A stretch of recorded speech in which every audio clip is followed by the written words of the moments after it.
Hello student, once again welcome back to my YouTube channel Account Hub. Today I will discuss a new chapters banking. जैसे कि हमने last chapter में हम लोगों ने discuss about the money chapter से related मैंने दोनों टॉपिक को कंप्लीट किया और आज हम उसी सीरीज में नेक्स्ट चैप्टर को उठाते हैं। जो नेक्स्ट चैप्टर हमारा है वो हमारा क्या है, बैंकिंग। बैंकिंग के वर्ड से मतलब आपको समझ आ रहा है बैंक। बैंक में सबसे पहले हम लोग जो बात करते हैं, जो apex of banking means toppest bank होगा, toppest bank of the country, उसी को हम लोग किसके नाम से जानते हैं, सेंट्रल बैंक के नाम से जानते हैं। और हमारे इंडिया को कौन सी बैंक होती है, वो आरबीआई होती है। उसका एस्टेब्लिशमेंट कब हुआ, 1 अप्रैल 1935 में। उसका नेशनलाइज कब किया गवर्नमेंट ने, मीन्स गवर्नमेंट ने उसको अंडरटेकन कब किया, उसको बोलते हैं नेशनलाइज करना। नेशनलाइज कब हुआ, हमारा 1 जनवरी 1949 को, उसके सारे शेयर्स को अंडरटेक करके। ठीक है, तो ये सब चीजें से रिलेटेड है, सेंट्रल बैंक क्या होता है और इसको कैसे फंक्शन करते हैं, ये सारी चीजें हम लोग यहाँ पे पढ़ेंगे। ठीक है बेटा, तो हम लोग उसकी बात करते हैं। पहला सेंट्रल बैंक। सेंट्रल बैंक का मतलब क्या होता है, मैंने बताया था, it is an apex institution of a country. ये क्या होता है बेटा, एक एपेक्स इंस्टीट्यूशन। एपेक्स का मतलब होता है बेटा toppest institution of the country. Countries के, हमारे कंट्री का सबसे टॉप का होता है of money and financial system का। किस सिस्टम का, हर सिस्टम का नहीं, केवल मनी एंड फाइनेंशियल सिस्टम का सबसे टॉप लेवल का, टॉपेस्ट लेवल का इंस्टीट्यूशन होता है हमारे कंट्री का, जो उसी हम लोग किसके नाम जानते हैं, central bank. Top bank financial sector में सबसे टॉप के लेवल का कौन बैंक है, आप लोग जानते हो, सिंपल सा, कि सेंट्रल बैंक में कौन कौन से फीचर्स पाए जाते हैं, तभी उसको हम लोग किसके नाम से जानते हैं, सेंट्रल बैंक के नाम से।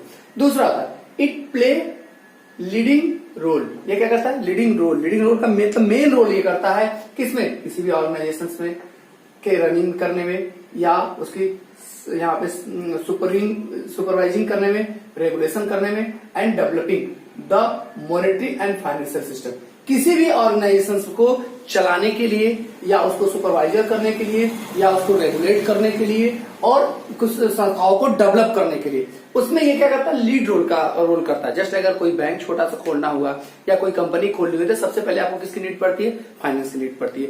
तो उस कंडीशंस में फाइनेंस मतलब कि आपको लोन कहां से मिलेगा, किस रेट पे मिलेगा, ये सब डिसाइड कौन करता है। आपको कितना ग्रांट दिया जाएगा, एग्रीकल्चर फील्ड में जाते हो तो आपको ग्रांट मिलेगा कि नहीं, आपको इंटरेस्ट में आपको छूट दिया जाएगा कि नहीं, ये सारी पॉइंटें जो डिसाइड करता है, जो लीड रोल करता है कि एंटरप्रेन्योर को कितना, अगर आप कहीं अनडेवलप इलाके में खोलते हो कोई कंपनी को, तो आपका लोन लेते हो तो आपको कितने टैक्स नहीं देने पड़े। ये सारी चीजें जो होती हैं बेटा, वो डिसाइड कौन करता है, तरीके से वो कौन करता है, यहाँ पे लीडिंग रोल सेंट्रल बैंक करता है।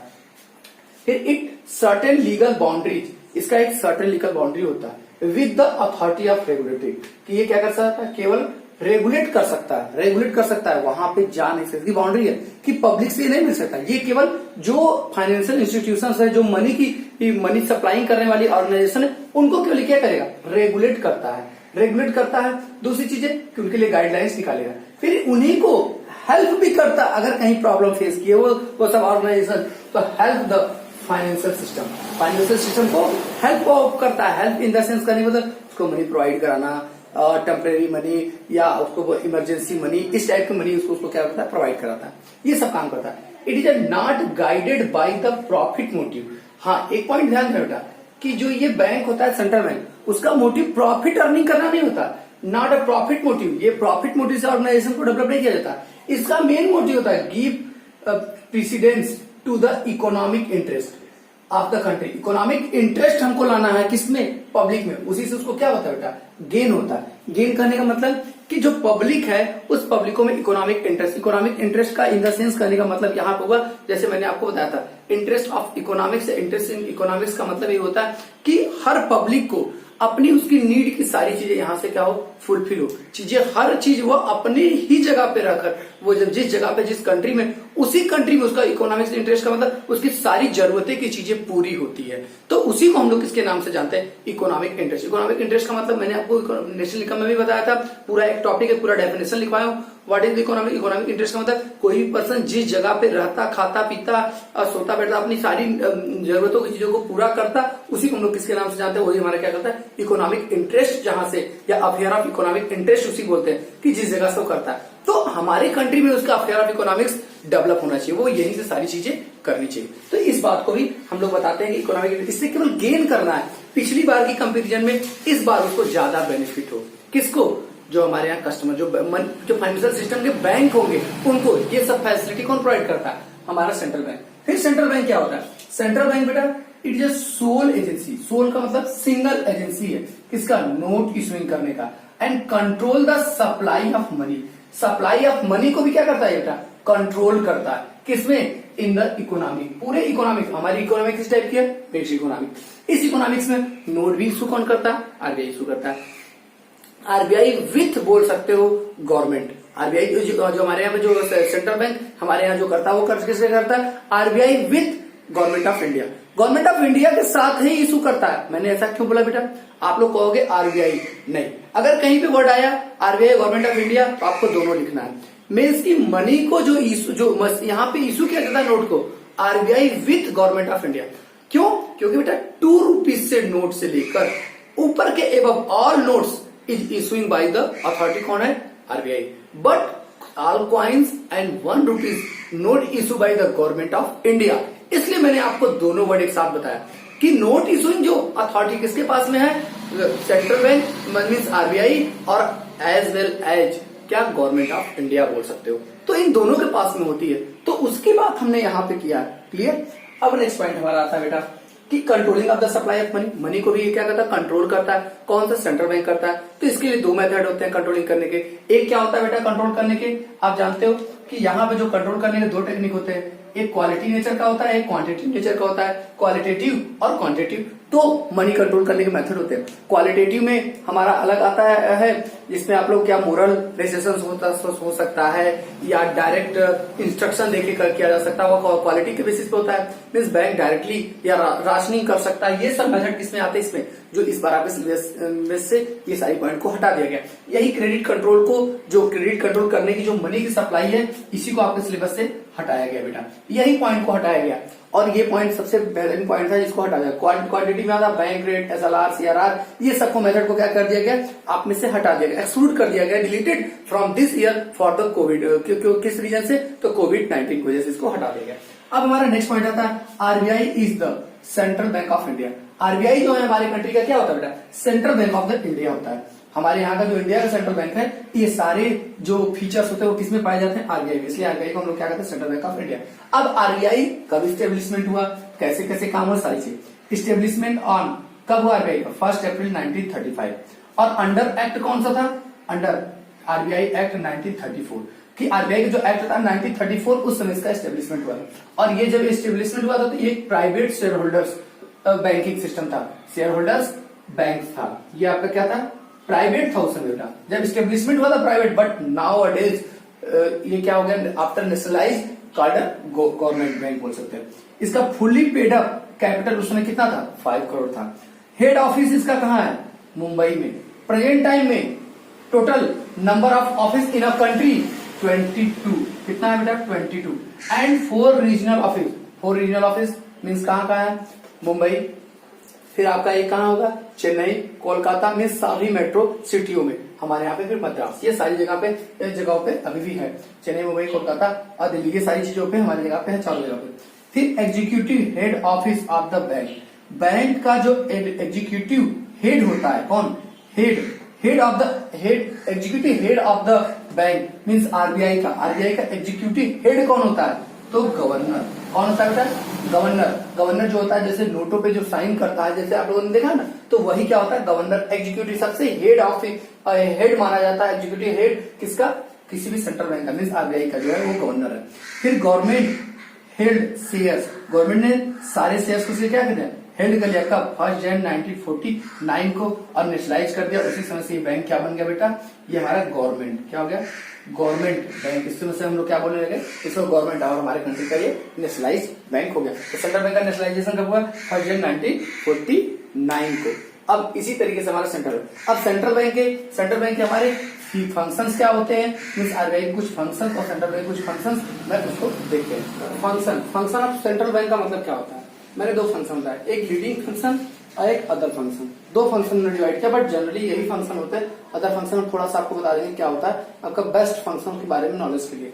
पहला होता है इशू ऑफ नोट्स, दूसरा होता है बैंक टू बैंकर, तीसरा बैंकर टू द गवर्नमेंट या custodian of the foreign exchange. Custodian का मतलब होता है बेटा keeper of the foreign exchange. फिर management and regulation of the exchange rate. Next होता है हमारा क्रेडिट कंट्रोल यहाँ क्वांटिटी, दूसरा क्वालिटेटिव तरीके से कंट्रोल किया जाता है।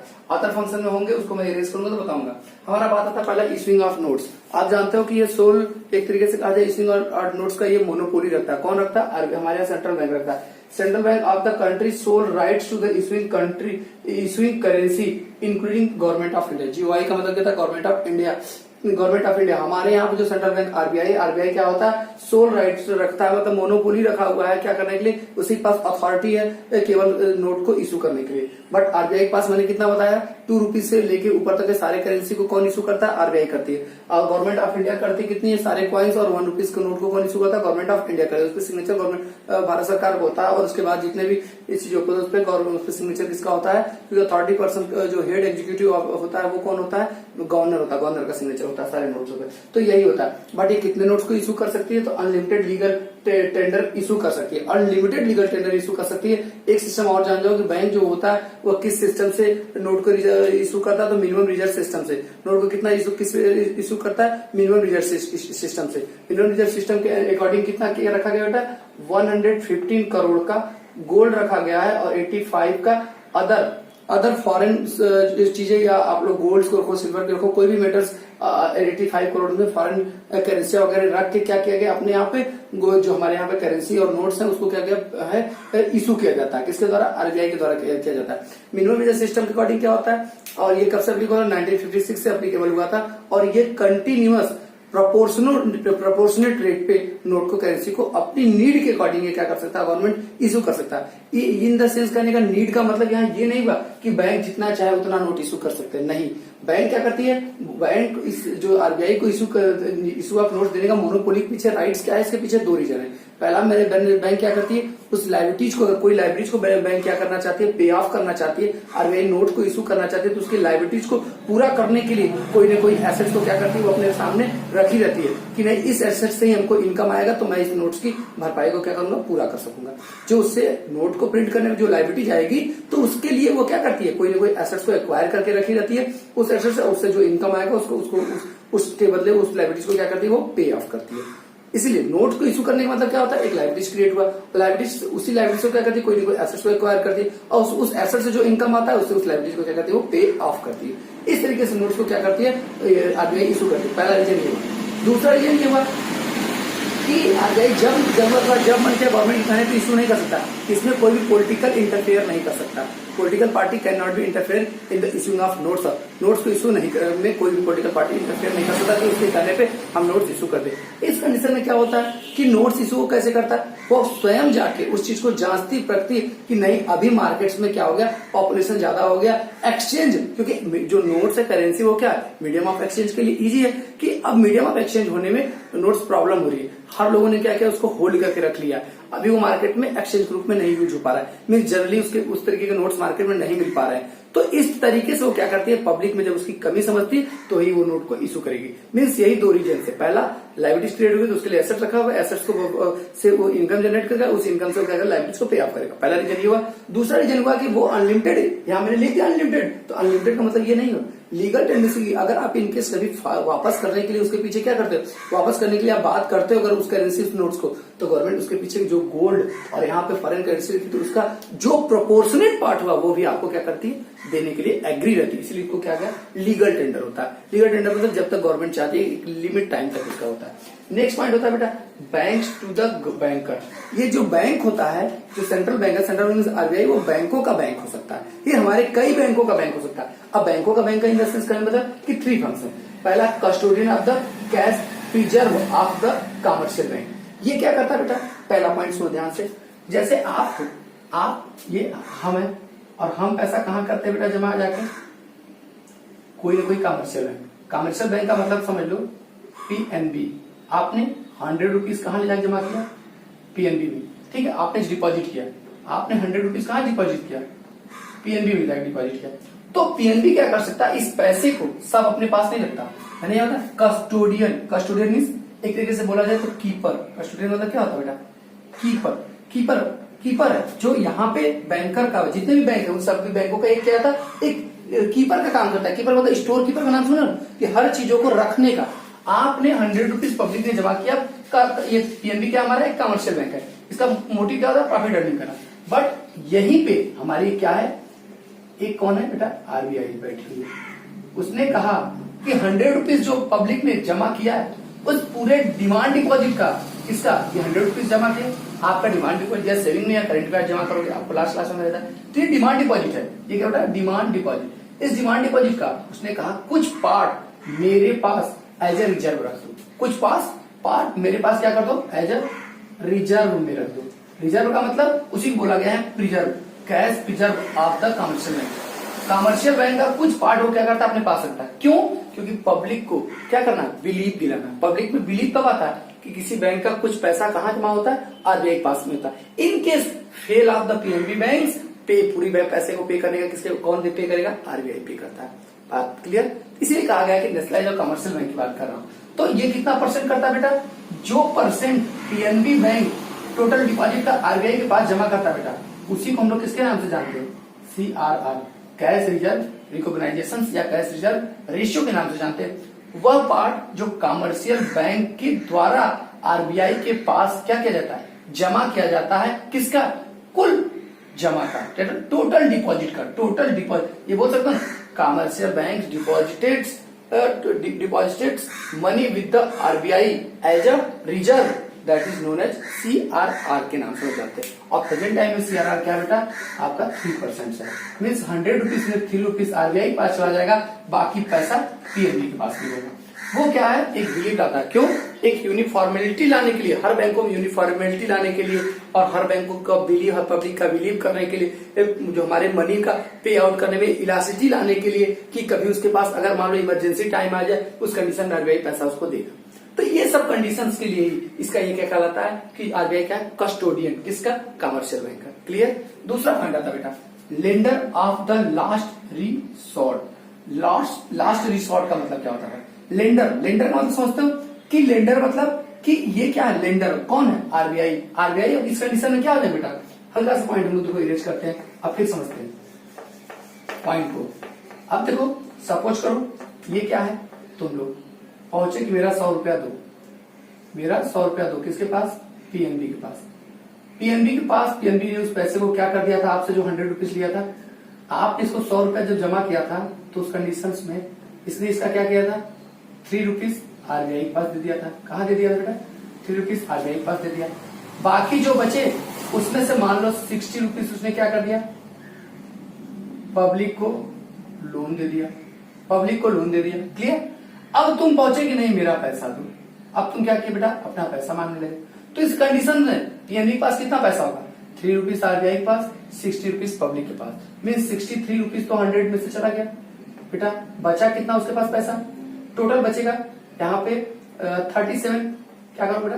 ₹37 बचा है पीएनबी के पास में। अब 37 है और तुम गए मांगने, अगर तुम पेमेंट नहीं करोगे तो उस कंडीशन में क्या हो जाएगा? बैंक फेल हो जाएगा।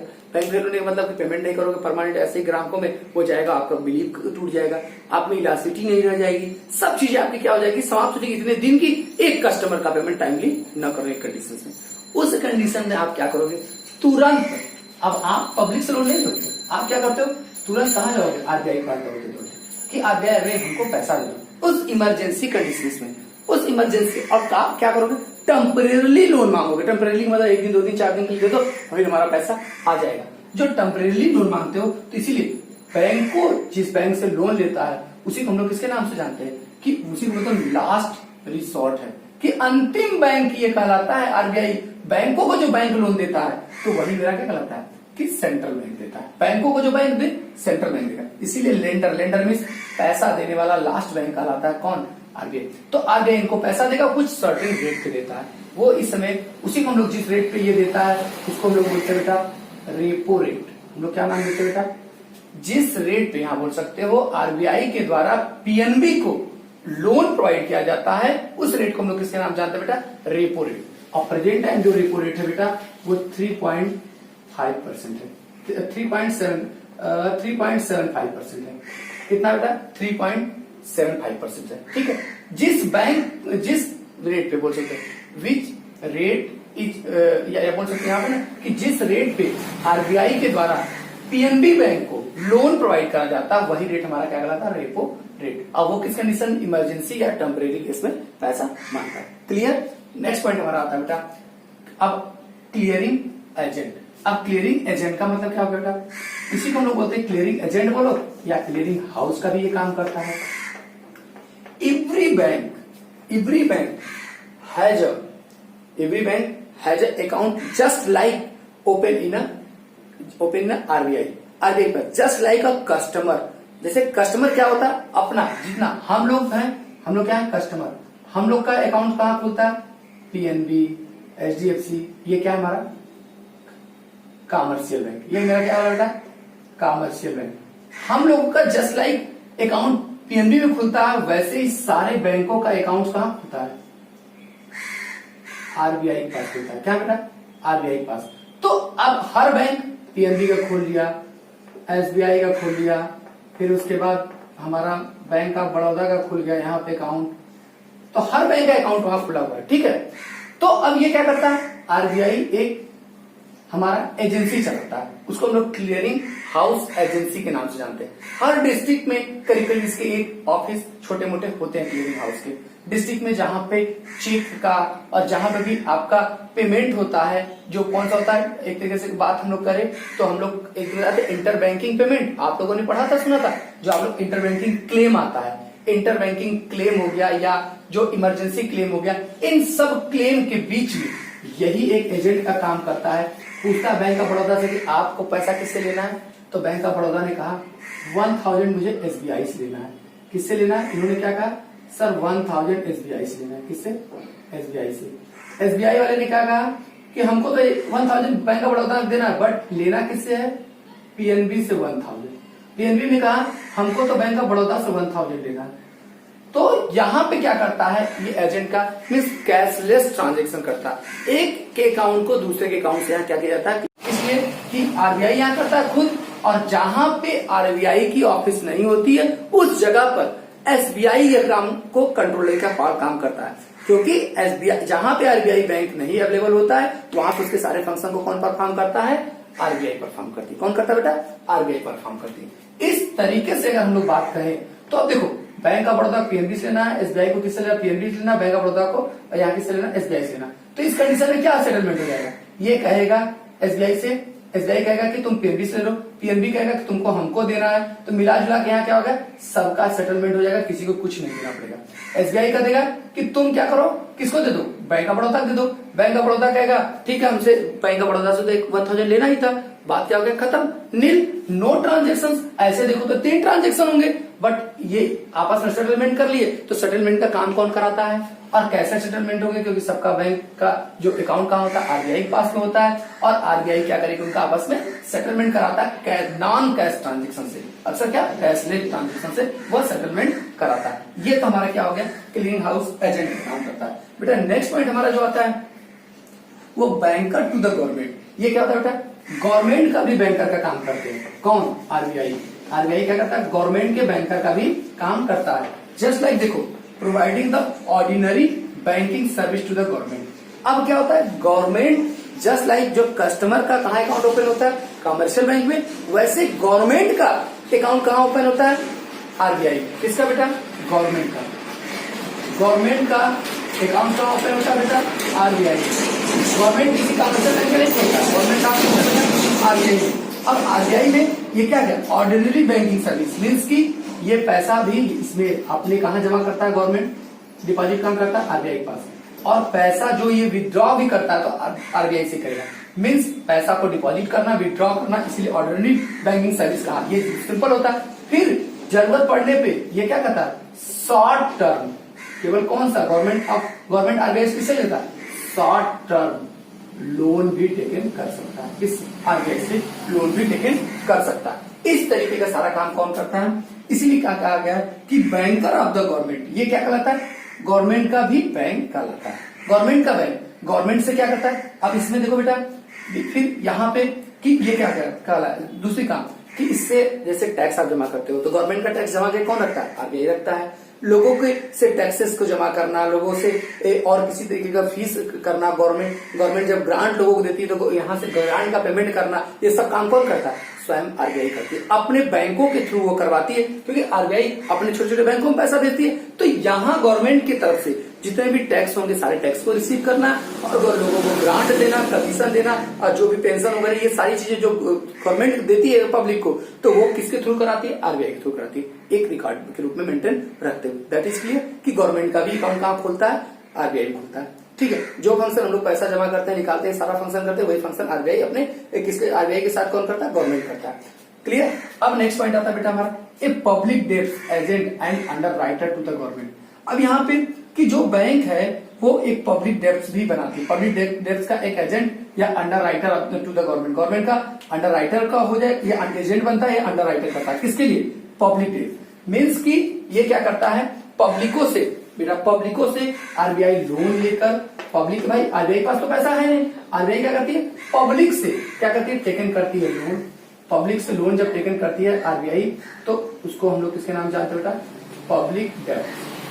पब्लिक से लोन लिया, किससे लिया, आरबीआई ने पब्लिक से लोन लिया, पब्लिक से लोन ले, कमर्शियल बैंकों से लोन ले, लोन लेके ये फिर किसके लिए, गवर्नमेंट को डेवलपमेंट करने के लिए, क्या करने के लिए, गवर्नमेंट के डेवलपमेंट करना चाहिए, एक्सपेंसेस करना चाहती है, एक्सपेंडेड करना चाहती है, तो गवर्नमेंट को लोन जब प्रोवाइड कराती है तो वो एजेंट के रूप में भी काम कर सकती है, अंडर राइटर के रूप में भी काम कर सकती है। एजेंट का रूप का काम करना कि मीन्स वो केवल सर्टेन % बीच का कमीशन लेगी, और अदरवाइज अंडर राइटर काम करना कि मतलब उसको श्योरिटी दिलाती है कि हाँ इतना % पैसा आपको मिल जाएगा, चाहे वो हमारी पब्लिक से ले या फॉरेन बैंकों से ले, कहीं ना कहीं से पैसा लेके एडजस्ट करता है। फिर बीच में क्या होता है, बीइंग एडवाइजर का भी काम करते हैं। एडवाइजर का मतलब कि जैसे अगर हमारे यहाँ पे हमारे यहाँ एडवाइजर का मतलब क्या होता है कि जो गवर्नमेंट हमारे यहाँ पे आरबीआई है, गवर्नमेंट ऑफ इंडिया को एडवाइजर की फैसिलिटी प्रोवाइड करती है। एडवाइजर का मतलब कि जैसे हमारे पे डिवेल्यूशन होता है, ट्रेड पॉलिसी होती है, मॉनेटरी पॉलिसी होती है, इन सब में कब कितना कैसे चेंजेस किया जाए, in the case of deficit, जब हमारे कंट्री में डिफिसिट होगा तो ये सब केस में भी आरबीआई क्या करती है, उसको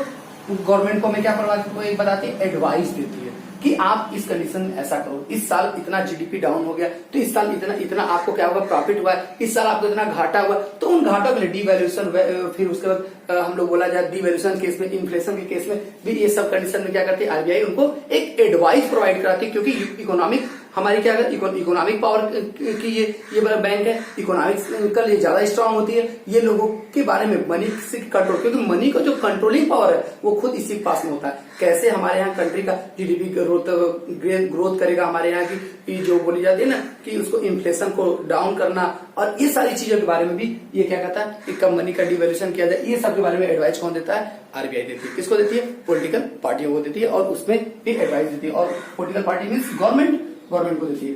अब देखो बेटा, custodian of the foreign exchange, अब यहाँ क्या करता है, एक custodian of the foreign exchange, custodian मतलब मैंने आपको बताया कीपर होता है फॉरेन एक्सचेंज का।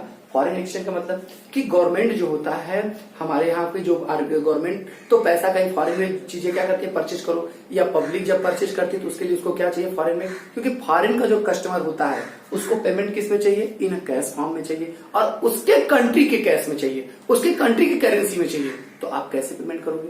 तो हमारे यहाँ पे जो आरबीआई है वो एक importer of the foreign exchange का कहलाता है। क्या कहलाता है, इंपोर्टर मतलब कि फॉरेन एक्सचेंज का, डॉलर को एक्सचेंज वहां से क्या करेगा, डॉलर को ले आके रखा रहेगा, अपने यहाँ रखा रहेगा, और आपसे रुपीज लेके आपको डॉलर दे देगा, आप डॉलर में उस पर्सन को क्या कर सकते हो, पेमेंट कर सकते हो। जैसे फॉरेन का कोई पर्सन आया इंडिया में, अब इंडिया को घूमना चाहता है तो वो क्या जाएगा, आरबीआई में जाएगा, अपने डॉलर में, अगर अमेरिका का है डॉलर को देके उसके बदले में क्या रहेगा, रुपीज लेगा, क्योंकि इंडिया में अगर उसको प्यास लगी, भूख लगी, कुछ भी लगा खाना खाने के लिए, तो उसको क्या चाहिए बेटा, उसको जो पैसे चाहिए वो इंडियन रुपीज में चाहिए। अदरवाइज कोई भी हमारे यहाँ का जितना भी शॉप वाले हैं या जितने भी रेस्टोरेंट हैं, जितने भी होटल्स हैं, वो सब कभी पेमेंट फॉरेन में नहीं एक्सेप्ट करेंगे। क्यों, क्योंकि उनको क्या आता है, मनी एक्सचेंज कराने के बदले कुछ ना कुछ रेट देना पड़ता है आरबीआई को, तो वो क्यों अपना लॉस सहेंगे, वो क्या करते हैं, कहते हैं मुझे पेमेंट करो इन करेंसी, इंडियन करेंसी में मुझे पेमेंट करो। तो ये क्या करता है, एक इंपोर्टर का काम करता है। अब इसका बेनिफिट क्या होता है बेटा, इसका एक बेनिफिट ये होता है कि ये एक्सचेंज को तो मैनेज करता है, साथ ही साथ नेक्स्ट पॉइंट हमारा आता है कि कस्टोडियन मैंने बताया, फिर management and regulation of the exchange rate, ये एक्सचेंज रेट को भी मैनेजमेंट करता है। और एक्सचेंज रेट को क्यों मैनेज करता है, जैसे आप लोग देखते हो ना, बोलता है ना कि 72 रुपीज इक्वल $1। ये क्या होता है बेटा कि जितना आप करेंसी की मार्केट में डिमांड होती जाती है, जिस करेंसी की डिमांड रेट होती जाती है, लोग उसका रेट क्या करते हैं, इन्फ्लेट करते जाते हैं, वो उसका रेट बढ़ाते जाते हैं। बट उसके पीछे में, और ऐसा होता क्यों, क्योंकि लोगों का बिलीव किस पे होता है, जिस करेंसी के बदले में ज्यादा उसके बैकग्राउंड में, उसके क्या होता है, बैकग्राउंड में जो गोल्ड मेटल, जो ज्यादातर पॉपुलर जो भी मेटल होते हैं वो रखे गए होते हैं, उससे उस कंट्री की करेंसी क्या होती है, स्ट्रांग होती है। और जो ज्यादातर जर्नलिस्ट सभी लोग जिसमें किसी भी ट्रांजेक्शन के बदले में क्या कर सकते हैं, एक्सचेंज करने के बदले में ले सकते हैं। तो डॉलर सबसे मजबूत हम लोग क्या माना जाता है, क्योंकि डॉलर में सब लोग पेमेंट लेना ज्यादा पसंद करते हैं। डॉलर को क्यों कहा गया है, क्योंकि डॉलर से हम लोग कंपेयर करते हैं, क्योंकि डॉलर के पीछे में जो गोल्ड रखे गए हैं, जो वहां पर प्रिंटेड किए जाते हैं, उसके पीछे में बैकग्राउंड में रखकर वो ज्यादा मात्रा में रखे गए, इसलिए डॉलर ज्यादा पॉपुलर करेंसी है। भाई इंडियन रुपीज नहीं है, क्योंकि हमारे यहाँ पे मात्र ओनली 200 करोड़ रुपीज रख के ही और अनलिमिटेड लीगल टेंडर को क्या कर सकते हैं, हम लोग प्रिंट कर सकते हैं या इशू कर सकते हैं। ये सारी बातें हैं, तो ये मैनेज करता है। क्यों, क्योंकि ये मैनेज करने का मतलब क्या होता है, फॉरेन करेंसी को अपने पास रखा रहेगा इन केस ऑफ इमरजेंसी। जैसे एक कंट्री से दूसरे कंट्री में फाइट हो जाए, तो क्या अगर उसके कंट्री को अगर वो पैसे को रखा है, तो इमरजेंसी की कंडीशंस में जब भी आएगा, तो हर पब्लिक जनरल कंडीशन में तो ऐसे लेन देन कर लेते हैं एक दूसरे में, लेकिन इमरजेंसी कंडीशन में तो वो बैन लगा देगा कि तुमको सामान तो देंगे, लेकिन इस कंट्री की करेंसी में हमको पेमेंट दोगे। तो इस कंडीशन में क्या करता है कि वो यही मैनेज करके लेके चलता है कि फॉरेन कंट्रियों की करेंसियों को रखने से इससे क्या होगा, ये कब होता है, जब हम लोग क्या करते हैं, एक्सपोर्ट ज्यादा करते हैं, तो हमें क्या होता है, फॉरेन करेंसी हमारी कंट्री में आती है और हमारा इससे कंट्री क्या होता है, स्ट्रांग होता है, हमारी करेंसी क्या होती है और स्ट्रांग होती चली जाती है। और जब हम लोग इंपोर्ट ज्यादा करेंगे, हमारी करेंसी क्या होती है, डाउन होती चली जाती है, हमारे सारे पैसे बाहर चले जाते हैं। तो यही सब चीजें वो क्या करता है, मैनेज करता है, और इससे एक्सचेंज रेट पे इफेक्ट पड़ता है। एक्सचेंज रेट बेटा पूरा हमारा एक चैप्टर है, हम लोग वहां पूरा डिटेल में इसके बारे में पढ़ेंगे। अब नेक्स्ट आता है क्रेडिट कंट्रोल। क्रेडिट कंट्रोल का मतलब क्या होता है बेटा कि क्रेडिट कंट्रोल, देखो क्या होता है, आप लोग बैंक में पैसा जमा करते हो, आप लोग कहाँ करते हो, बैंक में पैसा जमा करते हो, उसके अगेंस्ट में जब आप पैसा बैंक में जमा करते हो, तो बैंक आपके पैसे को अपने पास ही नहीं रखा रहता, क्योंकि वो आपके अपने पास ही रखा रहेगा, तो आपको उसको इंटरेस्ट रेट कैसे देगा, क्योंकि उससे भी वो प्रॉफिट कमाना चाहता है। आपको 3% देगा, तो उसी को पब्लिक में 10%, 14%, 20% पे क्या करेगा, पब्लिक में देगा, क्योंकि उसके ऑफिस में भी वर्कर है, उन वर्करों को भी सैलरी देना, उसके बाद बैंक को प्रॉफिट होगा। कैसे प्रॉफिट होगा, उस कंडीशन में वो क्या करता है, उसी पैसे को कुछ परसेंट क्या करता है, एज ए रिजर्व के रूप में आरबीआई के पास में रखता है, जिसको आप लोग बोलते हैं CRR के रूप में, और कुछ परसेंट क्या करता है, commercial bank total demand deposit का अपने पास ही रखा रहता है, हेल्ड बाई इटसेल्फ, अपने पास रखा रहता है। तो उस कंडीशंस में उसको हम लोग किसके नाम से, SLR के नाम से, SLR के स्टैच्यूरी लिक्विड रेशियो के नाम से जानते हैं, और वो कितना है, 17.75% इस समय है प्रेजेंट टाइम में। तो ये क्या करता है बेटा, वो अपने पास ही जो परसेंटेज लेके रखता है, तो उसी को हम लोग SLR के नाम से, कुछ पैसा अपने पास रख लिया जो पब्लिक डिपॉजिट का था, और कुछ पैसा कहाँ रख दिया बेटा, आरबीआई के पास रख दिया। टोटल रेस्ट ऑफ मनी को क्या करता है, वो पब्लिक में लेंड कर देता है, मतलब पब्लिक में लोन के रूप में डिस्ट्रीब्यूट कर देता है। उसी मनी को हम लोग क्या करते हैं, क्रेडिट, क्योंकि क्रेडिट को कंट्रोल करने का राइट्स, क्योंकि जो मनी है, money itself not a control, money स्वयं कंट्रोल नहीं हो सकती। मनी को कंट्रोल करने के लिए आपको, क्योंकि देखो मनी जो होता है वो उस तरीके से कहा जाता है, दो तरीके से होते हैं। मनी कंट्रोल किसके द्वारा किया जाता है, आरबीआई के द्वारा ही मनी को कंट्रोल किया जाता है। उसके दो तरीके होते हैं बेटा, एक होता है हमारा आता है, हम लोग बोलते हैं क्वांटिटी मीन्स कि हम लोग बोलते हैं ना नंबर फॉर्म में कुछ डायरेक्टली हम लोग करके, जैसे बैंक रेट, सपोज करो बैंक रेट इसमें क्या है 4% है, और 4% को बैंक रेट का मतलब क्या होता है कि अगर कमर्शियल बैंक को लोन चाहिएगा, तो वो बिल आपका जो पब्लिक डिपॉजिट है, इन सबों को क्या करेगा, आरबीआई के पास में रख के गिरवी, उसके बदले में पैसा ले सकता है। अब उसके बदले में एज ए मोर्गेज के रूप में रख के उसके अगेंस्ट वो पैसा लेगा, तो इसका मतलब अगर बैंक रेट 4% तो 100 रुपीज का रखा, तो उसको 96 रुपीज मिलेगा, और कितना नहीं मिलेगा उसको बेटा, 4 रुपीज नहीं मिलेगा। अगर बैंक रेट को बढ़ा दिया जाए, कितना कर दिया जाए, बैंक रेट को कर दिया जाए 10%, तो अब कितना मिलेगा, 90, तो पब्लिक में कितना पे करेगा, 90 मिस लोन पे कर कंट्रोल देगा। फिर SLR का मतलब कि उसको कहा गया है, बैंक आरबीआई ने रिस्ट्रिक्शन दिया है कि अपने पास स्वयं टोटल यहाँ डिमांड डिपॉजिट का अपने पास कितना रखना है, 17.85% रखना है। कितना बेटा, 85% उसको अपने पास रखना है। तो उस कंडीशंस में उसको बढ़ाकर 20 कर देगा। तो अब क्या करोगे, आपको 100 में से ही, ध्यान से सुनना, ये क्या है, पब्लिक ने किसके पास पैसा जमा किया, पीएनबी के पास। पीएनबी ने किसको पास पैसा जमा करेगा, आरबीआई के पास में। ये कितना परसेंट, 3% इसके पास। अपने पास कितना रख लेगा, सपोज करो 80 मान लेते, 80% अपने पास रखा, तो कितना हो जाएगा दोनों मिलाकर बेटा, 21% हुआ। बाकी का बाकी टोटल कितना आया आपका, 79%। किस में दे देगा, पब्लिक में लोन के रूप में दे देगा। क्लियर। अब क्या करो बेटा, सपोज करो कि इसको बढ़ा के कितना कर दिया जाए, 20 रुपीज। इसको बढ़ा के कितना कर दिया जाए, 5 रुपीज। तो कितना होगा बेटा, 25। अब पब्लिक में कितना दे सकता है पहले कंपेरिजन में, 75। तो इससे क्या हो, क्रेडिट पे कंट्रोल बना कि अब ज्यादा मात्रा में पब्लिक में लोन के रूप में पैसा नहीं दे सकते हो। क्लियर। तो जब भी सीएलआर, एसआरआर और बैंक रेट को बढ़ाएगा तो इससे क्या होगा कि मात्रा जो होती है लोन देने की मार्केट में, उसको आपको ऊपर इफेक्ट पड़ेगा। मीन्स क्वांटिटी में इफेक्ट पड़ेगा। पहले से क्वांटिटी क्या हो जाएगा, डिक्रीज हो जाएगा। और जब इसको डिक्रीज कर देगा तो आपका फ्लो ऑफ क्रेडिट या लोन क्या हो जाएगा, मार्केट में ज्यादा हो जाएगा, फ्लो बढ़ जाएगा मार्केट में।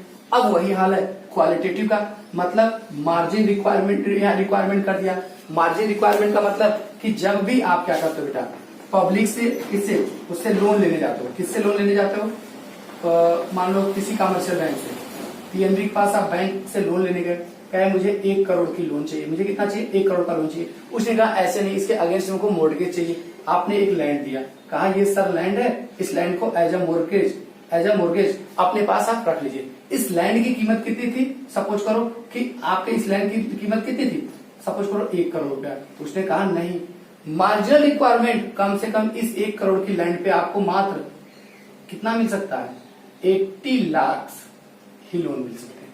अगर गवर्नमेंट क्या किया, अगली बार गवर्नमेंट ने, आरबीआई ने एक रूल लगा दिया, नहीं अब जितने की प्रॉपर्टी रहेगी उसका केवल 60% ही तुम लोन दे सकते हो। तो मतलब 1 करोड़ तो 60 लाख ही दे पाएगा। तो क्या होगा, मार्जिनल रिक्वायरमेंट बना दिया कि एक मोर्गेज की प्रॉपर्टी से और जो लोन की अमाउंट है, इन दोनों के बीच का क्या करना, डिफरेंस बढ़ा देना। जब बढ़ जाएगा मार्जिनल रिक्वायरमेंट तो उससे क्या होगा, क्वालिटी पे इफेक्ट डाल दिया कि वो तो लोन दे रहा था लेकिन उसके पीछे मॉर्गेज में एज ए सिक्योरिटी जो पैसा लगेगा उसके पीछे वो डिफरेंस बढ़ा देता है कि क्योंकि हर प्रॉपर्टी की वैल्यू होती है, उस वैल्यू के अकॉर्डिंग वो क्या कर सकता है, केवल लोन दे सकता है, उससे ऊपर का लोन नहीं देगा। क्योंकि इसको ऑर्डर किसने दिया, गिवन बाय द आरबीआई। फिर होता है बेटा राशनिंग ऑफ द क्रेडिट। वो ये भी राशनिंग गवर्नमेंट डायरेक्ट इंस्ट्रक्शन देके RBI government in the sense RBI direct instruction दे सकता है किसी बैंक को कि तुम अब अपने एरिया में 5 करोड़ तक का लोन बांटोगे, इस ब्रांच से 5 करोड़ तक का लोन जाएगा। उसका अगर कोटा पूरा हो गया तो राशनिंग का मतलब क्या होता है, एक कोटा, एक एरिया एक लिमिट करता है, अगर उतना पूरा हो गया तो फिर उसके ऊपर आप लोन नहीं अलाउ कर सकते। नेक्स्ट पॉइंट आता बेटा हमारा ओरल सेसेशन। ओरल सेसेशन मतलब डायरेक्टली इंस्ट्रक्शन देके you not get a loan, you not provide a loan to the public को। क्यों, क्योंकि बिकॉज उसके अगेंस्ट में क्या होना, सिक्योरिटी काफी जवाब लंबा करो या आपको एक रिस्ट्रिक्शन रिस्ट्रिक्ट कर सकता है कि लोन तो प्रोवाइड नहीं कर सकते। तो ये सारी चीजें थिंकिंग थी, बट बेटा ये हमने इतना शॉर्ट में इसलिए बताया कि आपके सिलेबस में से कट के हटा दिया गया, ये सिलेबस में नहीं रह गया और आपको पढ़ना ऊपर तक के, लेकिन नाम याद किए रहना, फुल फॉर्म याद किए रहना, हल्के का क्लाइंट के डेफिनेशन याद किए रहना, बस उससे ज्यादा कुछ नहीं आएगा। बस ऐसी चीजें होती है। फिर हमारा अदर फंक्शन में थोड़ा सा आता है कि अदर फंक्शन इसका क्या होता है बेटा, एक आरबीआई क्या करता है, डाटा का भी कलेक्शन करता है। क्या करता है यहाँ पे, कलेक्शन ऑफ डाटा आरबीआई का रहता है, क्योंकि देखो टैक्स वगैरह से रिलेटेड सारा डाटा कौन कलेक्ट करके रखता है, आरबीआई करता है। फिर उसके बाद ये क्या करता है, सेंट्रल बैंकिंग डेवलपिंग कंट्री, इससे क्या करता है कि ये कंट्री के डेवलपमेंट में भी काम करता है। ये किसका करता है, central banking in developing countries. ये क्या करता है, हमारे कंट्री को डेवलपमेंट पे। मैंने आपको एक बात स्टार्ट में बताया था कि ये क्या करता है, इसका मेन क्या काम है, हर कंट्री को डेवलप करता है। डेवलप करने का मतलब कि ये ध्यान देके लिए चलता है कि कौन से एरिया ज्यादा अनडेवलप, उस एरिया में बैंक को की फैसिलिटी प्रोवाइड करना, उस एरिया के लोगों को लोन देना, ये सारा काम क्या कौन भी करता है, आरबीआई करता है। और उसी एरिया को राशनिंग, उस एरिया का राशनिंग, उस एरिया के कोटे को क्या करेगा, बढ़ाएगा। और अदर एरिया जहां पे ज्यादा लोग डेवलप हो गए उस एरिया में रिस्ट्रिक्शन लगाएगा। और इसी से क्या हो सकता है, क्वालिटी से इफेक्ट डाल सकता है। और हर एरिया के पब्लिकों को क्या करता है, ये डाटा भी रखता है कि किस हमारे यहाँ पे टोटल वेल्थ कितने, हमारे इंडिया के टोटल यहाँ पे जो डिपॉजिट मनी है वो कितनी है टोटल, ये सारी चीजें कौन बता सकता है, बैंक। क्योंकि हर अल्टीमेट लास्ट डिपॉजिट कहाँ आप लोग करते हो, कमर्शियल बैंक। और हर बैंक का अकाउंट कहाँ होता है बेटा, आरबीआई के पास में होता है। इसलिए आरबीआई को हर चीज मालूम होता है। That is clear. तो यही सारी चीजें आपकी आई, यही सब चीजें हमारी क्या होती है, फंक्शन। अब हमारे बेटा एक पॉइंट है जो हम नेक्स्ट क्लास में कवर करेंगे और बैंकिंग हमारा वहीं से समाप्त हो जाएगा। वो this is most important topic रहेगा जो उस लास्ट वीडियो में हम लोग पढ़ेंगे। इस तरीके से हमारी बैंकिंग भी समाप्त होगी। ठीक बेटा, तो बेटा हम लोग चलते हैं बेटा, बाय बाय।